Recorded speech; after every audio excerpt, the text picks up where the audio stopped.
Hello friends, ಎಲ್ರಿಗೂ ನಮಸ್ಕಾರ. ಇವತ್ತು ಅಕ್ಕಿ ರೊಟ್ಟಿ ಮತ್ತು ಕಾಯಿ ಚಟ್ನಿ ಮಾಡೋದು ಹೇಗೆ ಅಂತ ನೋಡೋಣ. ಅಕ್ಕಿ ರೊಟ್ಟಿ ಮಾಡೋದಕ್ಕೆ 1 ಕಪ್ಪಷ್ಟು ಅಕ್ಕಿ ಹಿಟ್ಟು, ಅರ್ಧ ಕಪ್ಪಷ್ಟು ಗೋಧಿ ಹಿಟ್ಟು ತೊಗೊಂಡಿದ್ದೀನಿ. ರುಚಿಗೆ ತಕ್ಕಷ್ಟು ಉಪ್ಪು, ಕಲಿಸ್ಕೊಳ್ಳೋದಕ್ಕೆ ತಣ್ಣೀರಿದು, ಬಿಸಿನೀರಲ್ಲ, ತಣ್ಣೀರಿನಲ್ಲಿ ಅಕ್ಕಿ ರೊಟ್ಟಿಗೆ ಹಿಟ್ಟು ಕಲಸಿಟ್ಕೊಳ್ಳೋಣ. ತಗೊಂಡು ಜರಡಿ ಹಿಡ್ದಿರೋಂಥ ಅಕ್ಕಿ ಹಿಟ್ಟು, ಗೋಧಿ ಹಿಟ್ಟು, ನೀವು ಗೋಧಿ ಹಿಟ್ಟು ಬೇಡ ಅನ್ನೋದಾದರೆ ರವೆ ಕೂಡ ಹಾಕ್ಕೊಳ್ಬೋದು. ಸ್ವಲ್ಪ ರುಚಿಗೆ ತಕ್ಕಷ್ಟು ಉಪ್ಪು ಇಷ್ಟು ಹಾಕ್ಬಿಟ್ಟು ಜಸ್ಟ್ ಮಿಕ್ಸ್ ಮಾಡಿ ಸ್ವಲ್ಪ ನೀರು ಹಾಕ್ಕೊಂಡು ಸ್ವಲ್ಪ ಕಲಿಸ್ಕೋಬೇಕು. ಕೈನಲ್ಲಿ ಎಳೆಯಂಥ ರೊಟ್ಟಿ ಇದು, ಹೆಂಚಿನ ಮೇಲೆ ಎಳೆಯಂಥದ್ದು, ಕಬ್ಬಿಣದ ಹೆಂಚಿನ ಮೇಲೆ.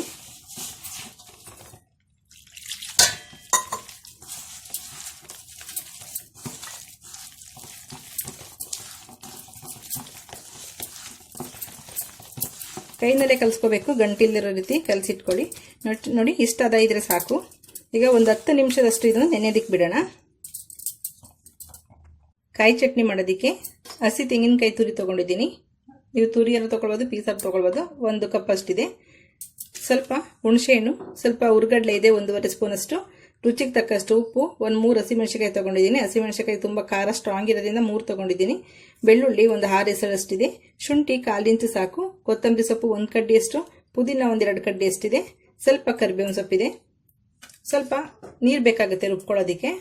ತೆಂಗಿನಕಾಯಿ ಸ್ವಲ್ಪ ಪೀಸ್ ಇದರಿಂದ 1 ರೌಂಡ್ ಅಷ್ಟು ಪುಡಿ ಮಾಡ್ಕೊಂಡಿದ್ದೀನಿ. ನೀವು ತುರಿದಿರೋ ತೆಂಗಿನಕಾಯಿ ಇದ್ರೆ ಡೈರೆಕ್ಟಾಗಿ ಹಾಕೊಳ್ಳಿ. ಸೊಪ್ಪು ಒಂದನ್ನು ಬಿಟ್ಬಿಟ್ಟು ಎಲ್ಲಾನು ಹಾಕೊಳ್ಳೋಣ.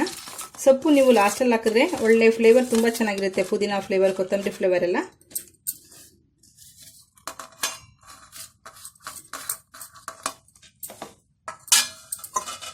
ಸ್ವಲ್ಪ ನೀರು ಹಾಕ್ಕೊಂಡು ನುಣ್ಣಗೆ ಪೇಸ್ಟ್ ಮಾಡ್ಕೋಬೇಕು.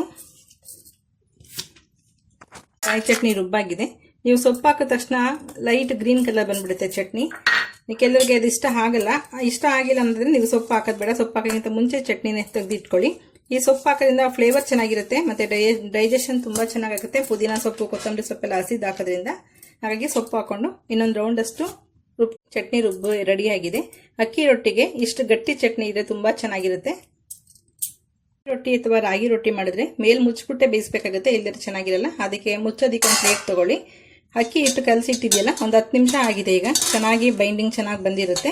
ಕೈ ಹಚ್ಕೊಳ್ಳೋದಕ್ಕೆ ಒಂದು ಪ್ಲೈನ್ ವಾಟರ್ ತೊಗೊಳ್ಳಿ ಒಂದು ಬೌಲ್ನಲ್ಲಿ. ಚೆನ್ನಾಗಿ ಕಾದಿದೆ ನೋಡಿ. ರೊಟ್ಟಿ ಹಾಕೋಕ್ಕಿಂತ ಮುಂಚೆ ನೀವು ಈರುಳ್ಳಿಲಿ ಬೇಕಾದ್ರೆ ಸ್ವಲ್ಪ ಎಳ್ಕೊಳ್ಬೋದು. ಸ್ಟವ್ ಸಣ್ಣ ಮಾಡ್ಕೊಳ್ಳಿ. ಸ್ಟವ್ ಸಣ್ಣ ಮಾಡಿಕೊಂಡು ಕಲಸಿರೋಂಥ ಹಿಟ್ಟಿದೆಯಲ್ಲ ಸ್ವಲ್ಪ ಹಾಕ್ಕೊಳ್ಳಿ. ಸ್ವಲ್ಪ ಹಾಕ್ಕೊಂಡು ಜಸ್ಟ್ ಎಳಿತಾ ಬಂದರೆ ಆಯಿತು. ಹೆಂಚಕ್ಕೆ ಹಚ್ಕೊಳ್ಳುತ್ತೆ. ಮಿಕ್ಕಿರೋಂಥ ಹಿಟ್ಟನ್ನು ಎಳ್ಕೊಂಡ್ರೆ ಮೇಲ್ಗಡೆ ಆಯಿತು. ಕೈಯೇನು ಸುಡೋದಿಲ್ಲ, ಗಾಬರಿ ಆಗಬೇಡಿ. ನಿಮಗೆ ಯಾವ ರೌಂಡ್ ಶೇಪ್ನಲ್ಲಿ ಬರೋದಿದ್ರೆ ರೌಂಡ್ ಶೇಪ್ನಲ್ಲಿ ಮಾಡ್ಕೊಳ್ಳಿ. ಜಸ್ಟ್ ಕೈ ತೇವ ಮಾಡಿಕೊಂಡು ಮೇಲಿರೋ ಹಿಟ್ಟು ತೆಗೆದ್ಬಿಟ್ಟು ಮೇಲೊಂದು ಪ್ಲೇಟ್ ಮುಚ್ಚಿಬಿಟ್ಟು ಸ್ಟವ್ನ ಹೈ ಫ್ಲೇಮ್ ಮಾಡ್ಕೊಳ್ಳಿ. ರೊಟ್ಟಿ ಒಂದು 10 ನಿಮಿಷ ಬೆಂದ್ರೆ ಸಾಕು. ಸ್ವಲ್ಪ ಕಲರ್ ಚೇಂಜ್ ಆಗುತ್ತೆ. ಒಂದು ಕಡೆ ಸೈಡಿಂದ ಬಿಡಿಸ್ಕೊತಾ ಬನ್ನಿ. ನೋಡಿ ಎಷ್ಟು ಚೆನ್ನಾಗಿ ಬಿಡ್ತಾ ಇದೆ. ಸೈಡ್ನೆಲ್ಲ ಫಸ್ಟ್ ಲೂಸ್ ಮಾಡಿಕೊಂಡ್ರೆ ಚೆನ್ನಾಗಿ ಬಿಟ್ಬಿಡುತ್ತೆ. ಜಸ್ಟ್ ಇದನ್ನ ಮೇಲೆ ಮತ್ತೆ ನೀರೇನು ಹಾಕೋದು ಬೇಡ, ಜಸ್ಟ್ ಉಲ್ಟಾ ಮಾಡಿದ್ರೆ ಆಯಿತು.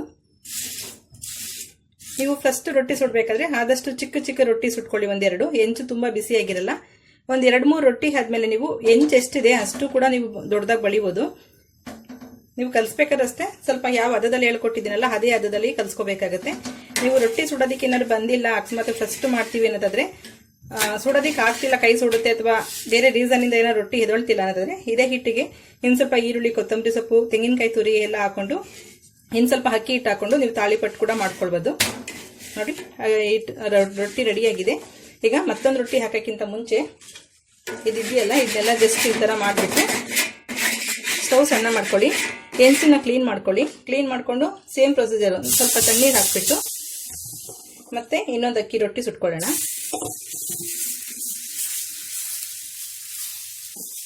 ನೀವು ಎಳಿತಾ ಇದ್ದಂಗೆನೆ ದೊಡ್ಡದು ಮಾಡ್ಕೊತಾ ಹೋಗ್ಬೋದು ಇದನ್ನ.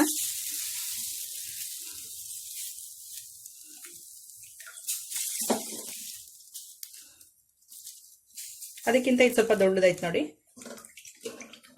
Same procedure. ಮುಚ್ಚಿಬಿಟ್ಟು ಸ್ವಲ್ಪ ಫ್ಲೇಮ್ನ ಹೈ ಫ್ಲೇಮ್ ಮಾಡ್ಕೊಳ್ಳಿ. ರೊಟ್ಟಿ ತಿರುವಾಕ್ಬೇಕಾದಾಗ ಮತ್ತೆ ಎತ್ತಬೇಕಾದಾಗ ಸ್ವಲ್ಪ ಫ್ಲೇಮ್ನ ಸಣ್ಣ ಮಾಡ್ಕೊಳ್ಳಿ. ಕೊಂಡಿರೋಂಥ 1 ಕಪ್ ಅಕ್ಕಿ ಹಿಟ್ಟು, ಅರ್ಧ ಕಪ್ ಗೋಧಿ ಹಿಟ್ಟಿಗೆ 5 ಅಕ್ಕಿ ರೊಟ್ಟಿ ಆಗಿದೆ. ನೀವು ಅದೇ ಹಿಟ್ಟು ಏನಾರ ನಿಮಗೆ ರೊಟ್ಟಿ ತಟ್ಟೋದಿಕ್ಕೆ ಬಂದಿಲ್ಲ ಅಕಸ್ಮಾತ್ ಅನ್ನೋದಾದ್ರೆ ನಾನು ಹೇಳ್ದಂಗೆ ತಾಳಿಪಟ್ಟು ಮಾಡ್ಕೊಳ್ಳಿ. ಇನ್ನು ಸ್ವಲ್ಪ ಅಕ್ಕಿ ಹಿಟ್ಟೆಲ್ಲ ಅದಕ್ಕೆ ಮಿಕ್ಸ್ ಮಾಡ್ಕೊಂಡು, ಇಲ್ಲ ಅನ್ನೋದಾದ್ರೆ ದೋಸೆ ಸಂಪಳ ಏನಾರು ಇದ್ರೆ 1 ಕಪ್ ಅಷ್ಟು ದೋಸೆ ಸಂಪಳ ಅದಕ್ಕೆ ಮಿಕ್ಸ್ ಮಾಡ್ಕೊಂಡು ದೋಸೆ ಹಾಕೊಳ್ಬೋದು, ಅದು ಚೆನ್ನಾಗಿರುತ್ತೆ. ಅಥವಾ ಅದಕ್ಕೆ ಈರುಳ್ಳಿ, ಹಸಿಮೆಣಸಿಗೆ, ಕೊತ್ತಂಬರಿ ಸೊಪ್ಪೆಲ್ಲ ಹಾಕಿ ದೋಸೆ ತರ ಅದನ್ನು ಕೂಡ ಹಾಕೊಳ್ಬೋದು, ಚೆನ್ನಾಗಿರುತ್ತೆ. ಅಥವಾ ಅದೇ ಹಿಟ್ಟಿಗೆ ಇನ್ನು ಸ್ವಲ್ಪ ರಾಗಿ ಹಿಟ್ಟು ಹಾಕ್ಬಿಟ್ಟು ರಾಗಿ ರೊಟ್ಟಿ ಕೂಡ ಸುಟ್ಕೊಳ್ಬೋದು. ನಿಮ್ಗೆ ಯಾವ ರೀತಿ ಬೇಕಾ ಆ ಹಿಟ್ಟು ಅದಕ್ಕೆ ಏನ್ ಬೇಕಾದ್ರೂ ಮಿಕ್ಸ್ ಮಾಡ್ಕೊಳ್ಬೋದು. ಈಗ ಅಕ್ಕಿ ರೊಟ್ಟಿ ಕಾಯಿ ಚಟ್ನಿ ರೆಡಿ ಆಗಿದೆ. ನೋಡಿರಲ್ಲ ಫ್ರೆಂಡ್ಸ್, ಅಕ್ಕಿ ರೊಟ್ಟಿನ ಎಷ್ಟು ಸುಲಭವಾಗಿ ನಾವು ಮಾಡ್ಕೊಳ್ಬೋದು ಅಂತೇಳಿ. ಅಕ್ಕಿ ರೊಟ್ಟಿ ಮತ್ತೆ ಕಾಯಿ ಚಟ್ನಿ ಜೊತೆ ತುಪ್ಪ ತಗೊಂಡಿದ್ದೀನಿ. ತುಪ್ಪ ಹಾಕೊಂಡು ಕಾಯಿ ಚಟ್ನಿ ಜೊತೆ ತಿಂದ್ರೆ ತುಂಬಾ ಚೆನ್ನಾಗಿ ಒಳ್ಳೆ ಕಾಂಬಿನೇಷನ್. ಯಾವುದೇ ಪಲ್ಯ ಅಥವಾ ಕಾಳು ಗೊಜ್ಜಿದ್ರು ಕೂಡ ಅಕ್ಕಿ ರೊಟ್ಟಿ ಜೊತೆ ತುಂಬಾ ಚೆನ್ನಾಗಿರುತ್ತೆ. ನೀವು ಮನೇಲಿ ಒಂದ್ಸಲ ಟ್ರೈ ಮಾಡಿ ನೋಡಿ. ರೊಟ್ಟಿ ಸುಡೋಕ್ಕಿಂತ ಮುಂಚೆ ಆದಷ್ಟು ಹೆಂಚನ್ನ ತುಂಬಾ ಚೆನ್ನಾಗಿ ತೊಳೆದಿಟ್ಕೋಬೇಕು. ತೊಳೆದಿಟ್ಟಿದ್ರು ಕೂಡ ಇನ್ನೊಂದ್ಸಲ ಹೆಂಚನ್ನ ಚೆನ್ನಾಗಿ ವಾಶ್ ಮಾಡಿ ಬ್ರಷ್ನಲ್ಲಿ ಇಟ್ಕೊಂಡ್ರೆ ನಿಮಗೆ ರೊಟ್ಟಿ ತುಂಬಾ ಚೆನ್ನಾಗಿ ಬರುತ್ತೆ. ಆದಷ್ಟು ಕಬ್ಬಿಣದ ಹೆಂಚನ್ನ ಉಪಯೋಗಿಸಿ ರೊಟ್ಟಿ ಮಾಡಬೇಕಾದ್ರೆ ತುಂಬಾ ಚೆನ್ನಾಗಿರುತ್ತೆ. ಓಕೆ ಫ್ರೆಂಡ್ಸ್, ಈ ವಿಡಿಯೋ ಇಷ್ಟ ಆಗಿದ್ರೆ ಲೈಕ್ ಮಾಡಿ, ಶೇರ್ ಮಾಡಿ, ಸಬ್ಸ್ಕ್ರೈಬ್ ಮಾಡಿ. ನಿಮ್ಮ ಅಭಿಪ್ರಾಯ ಅನಿಸಿಕೆಗಳನ್ನ ಕಾಮೆಂಟ್ ಬಾಕ್ಸಲ್ಲಿ ಹಾಕಿ. Okay, bye, thank you.